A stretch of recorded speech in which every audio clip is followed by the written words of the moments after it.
Hi everyone, Cynthia here. Steve asked me to do another video, and this one's going to be about my experience at Rocky Mountain Audio Fest, which was my first ever hi-fi show that I've ever been to.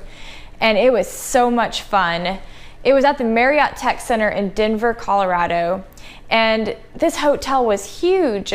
One side of the hotel had 5 stories, and the other side of the hotel had a tower with 11 separate stories aside from those other 5 stories. So there were a lot of rooms at this hotel, and you can just imagine how many exhibitors were there exhibiting their audio equipment. So it was pretty amazing.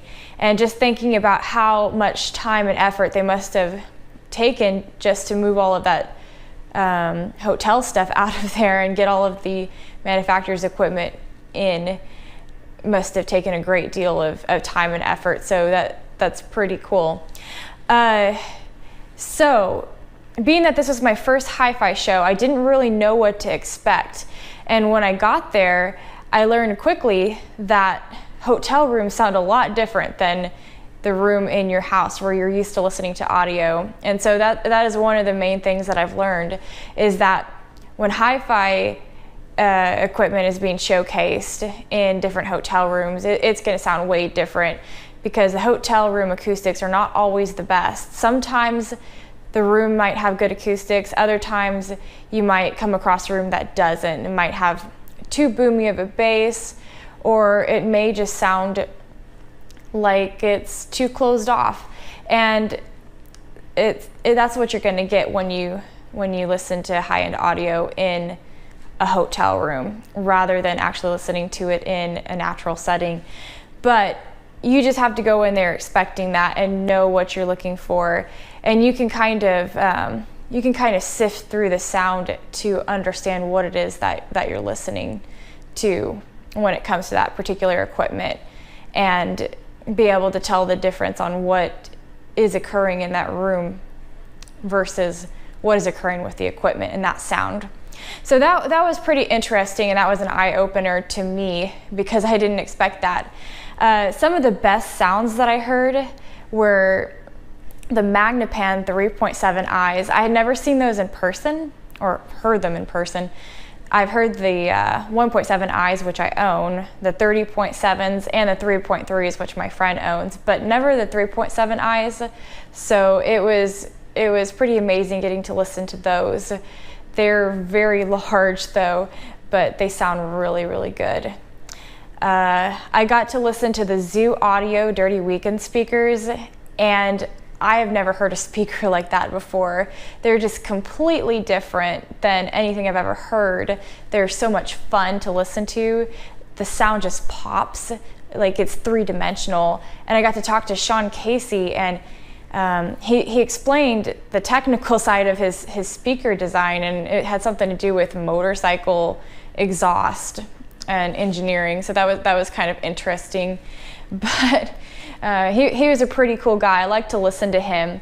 And I was actually on a panel with him called the Young Gun Panels, Young Guns and Hi-Fi, and you can find that on the Rocky Mountain Audio Fest YouTube channel if you'd like to view that. It basically talks about how we can get younger people into high-end audio and some of the issues and solutions to that.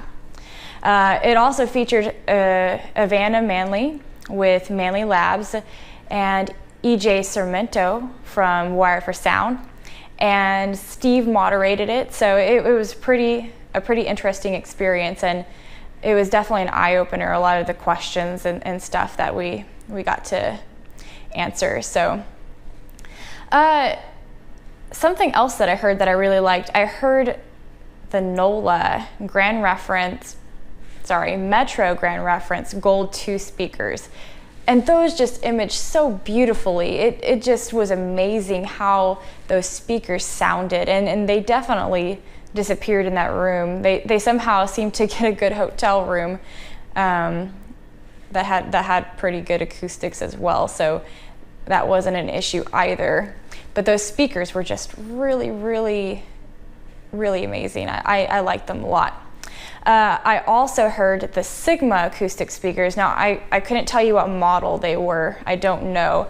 But these speakers had such depth And the reason why is because these speakers extended back quite a distance. And so they played a song that was just meant for these speakers. It was called Celestial Echo by Malia. And you would hear different things in this song being imaged in the speaker, like it was going back and forth towards the back and towards the front. And it just sounded like it was there. It was really, it sounded real. And it is something that I've never heard before in a speaker, so that was pretty interesting to hear that. So those are some of the best speakers I heard. One of my favorite turntables at this event was the Holbo, that's Holbo, air-bearing linear tracking turntable. I got to that room very last, at the very last of the show on Sunday, and it was recommended to me by a friend of mine in Tulsa who was also at the show. He said, hey, there's a linear tracking turntable. And I really think that linear tracking turntables are cool. Now there's arguments, linear tracking turntables versus pivotal turntables and which one's better. I thought this one imaged really well, and it had a moving coil cartridge. I couldn't tell you the name of it. It was like a $2,500 cartridge. Crazy expensive, at least for me. The turntable itself was $7,500, and it was a work of art. So those are some of the best sounds I heard. Some of the people that I met, I got to shadow with Alan Sercom and Chris Martins from Hi-Fi Plus magazine. It's a UK-based magazine, and that was a really cool experience. I got to meet the whole crew. So Alan Sercom, Chris Martins, I got to meet Tom and his wife Julia, and I got to meet Eric Neff, and they're really down-to-earth people. They're so much fun to hang out with, and I enjoyed that immensely. And getting to go and actually see what they do at these hi-fi shows, they are so busy because they have to go room to room to room, and they have to be able to see every room, or at least try to see every room. And they divide up their duties as far as, like, one of them will take loudspeakers above a certain price, one will take loudspeakers below a certain price, one will go for personal audio, just so they can get it all done. And then, what goes into the decision making for what makes the cut, it's just crazy. And just everything that they have to do towards the end of the show, it seems kind of like you're audio speed dating, because you're having to go through all these rooms and make sure that you're not missing that one room that could be the hidden treasure of the whole show. So it's the reviewing and journalism side is pretty interesting, and I was fascinated by that. I also met Julie Mullins, who is in love with vinyl just as much as I am. She was a really cool person to talk to. I met Misha from Stereo Pravda. He's the Russian distributor for Magnepan. And I met George, the lawyer. He's part of an audio council, and he was a lot of fun to talk to, just a really lively person.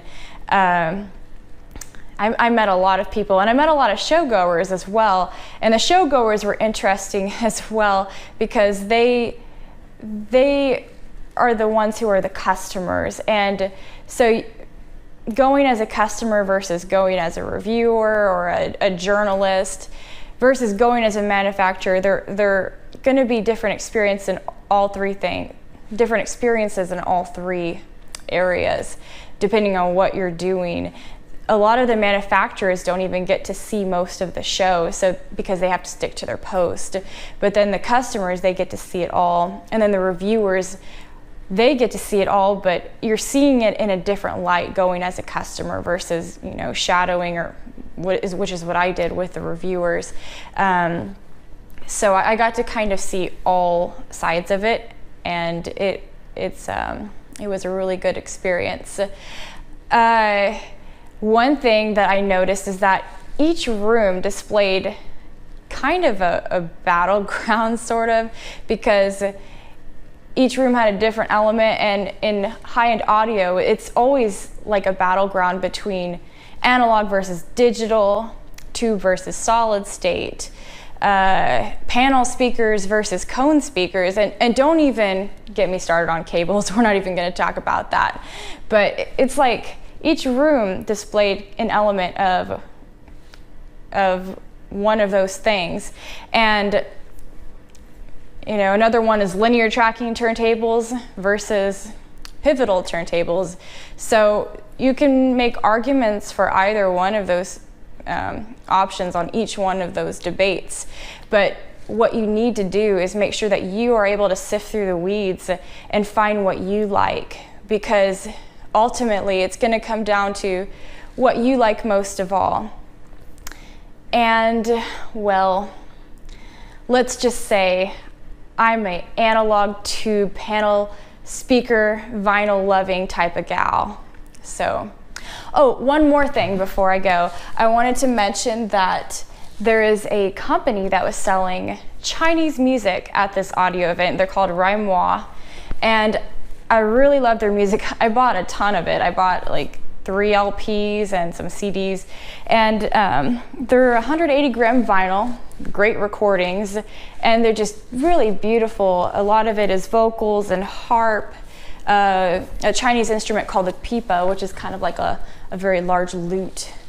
And so this is some of the stuff I got. They also have world music, so just music from all over the world. If you're into that, I know that a lot of people are, and I really like music from all around the world. So that's why I got it. And this is all cello here. That's really pretty. And more Chinese music, Latin music. So check them out. They're a really good company. I really liked what I heard, and was really impressed. And this is Cynthia signing out. Thank you for watching.